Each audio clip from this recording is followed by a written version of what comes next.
Market opening coming up right on cue. What do we have? First rates. Sensex is down about 0.25%, 84,870. And you got the Nifty, which is at about 26,028, 26,020, about a 0.25% lower, not quarter, but just under it. The Nifty Bank is down about 0.2%. The mid-cap index is slightly higher, so it's kind of quiet, sideways, no real direction, undecided. And market breadth, though, right out of the gates is better, but 2:1. Yesterday, again, we closed at 330 with 2:1 advances to decline ratio. So that's it. 60 points lower on the Nifty with about a minute or so into this open. What do we have in terms of where things are starting? Dr. Reddy's is on one end. We had that conversation with Deepan earlier, and L&T is in the green, and I think it's the top gainer on the Nifty. That's a heat map. I think about 35 odd names are lower and about 15 names are higher at this point. Surbi. Okay, Dr. Reddy's is the casualty. Semaglutide, there seems to be a delay. And the street is not liking that. 5%. Remember, Ekta flagged this off and told us the ADR itself was down about 8%. Now the actual shares trading are down 5%. It's pulled down some other names with it. The Sun Pharma, which is also slightly lower. Cipla is slightly lower, 0.5% down. So Pharma is not off to a healthy start. What else? Bharti Airtel is down 1.5%. Let me actually pull out Vodafone and see what's happening at Vodafone. Yep, it's taken a knock because the Supreme Court physical judgment, or the actual judgment now that it's been uploaded, it's made it clear that the scope of that relief is just to the additional AGR demand, which is all of some 9,500 odd crores. It doesn't apply to the entire 80,000 crore rupee issue. At least that's what it appears to be. Okay, back to the Nifty. What else is lower this morning? ITC, Tata Steel, Apollo Hospitals, Tata Consumer, Cipla, ONGC. It's actually a cross-section of stocks. Reliance is also pulling its weight on the downside. The only real green is L&T. And remember, we flagged this off. What they're talking about in terms of the order intake and company calling it out, saying private sector capex in India finally seems to be beginning, steady margins, and execution is fine. Top line is a bit of a miss, but that's okay. It was monsoons. And the market's definitely reading this as a positive. Big winner of the morning. Mangalam. Yeah, I take your point indeed, on L&T, big winner of the morning, but a lot of losers today. If you look at from the broader markets, obviously Vodafone Idea, because the limited relief that would come by, and as a result of which we're seeing some decline in Indus Towers as well. And on the way up, PB Fintech on the back of numbers. But the casualty of the morning, definitely two of them.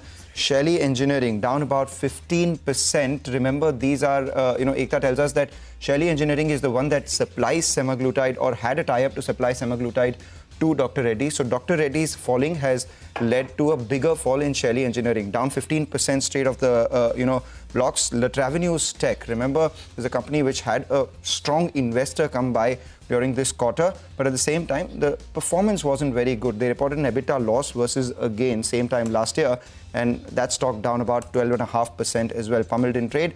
We have United Breweries down 4% on the back of performance not being as per street expectations. But on the way up, we have VST Industries, where the margins did see a bit of expansion. So a lot of these moves are mostly news-led, result-led, or in some cases, like Latravenues Tech, or rather like Shelley Engineering. It has to be, because of Dr. Reddy's, the other impact of the second-order impact that has happened on Shelley Engineering.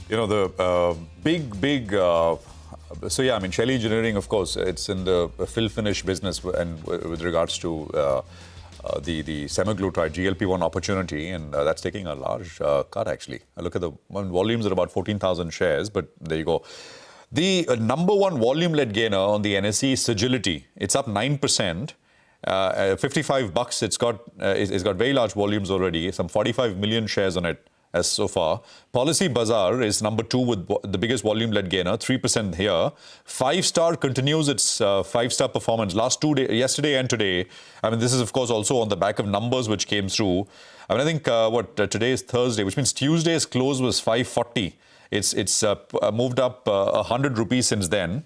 NetWeb, had a flip-flop, 6% day before, 6% yesterday, up and down. So didn't go anywhere, and it's up 2%, but it's got very large volumes for now. Suzlon, I think, has appointed a new CFO, 1% here. Ather Energy is up about 1%. GM Breweries, the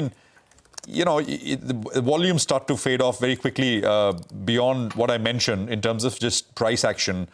And on the downside, Bharti is down about 1.5% as well. Blue Dot had this massive 20% candle yesterday. It's down about 3% right now.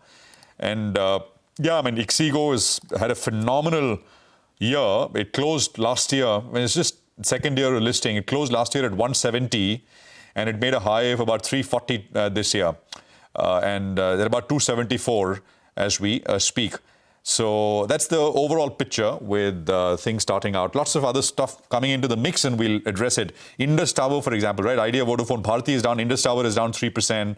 There is UBL, that is United Breweries, the beer company, down 3%. EPAC Durables is down 3%, but again had a very large moves recently. Kalamandir, that is Sai Silk, had a big move, I think day before yesterday, down about 1.5%. And look at Varun Beverages maybe as well. That was the big mover from yesterday and was up 10%, is down about. Varun should come up. It's a third of a percent higher after yesterday's 10% move. Manish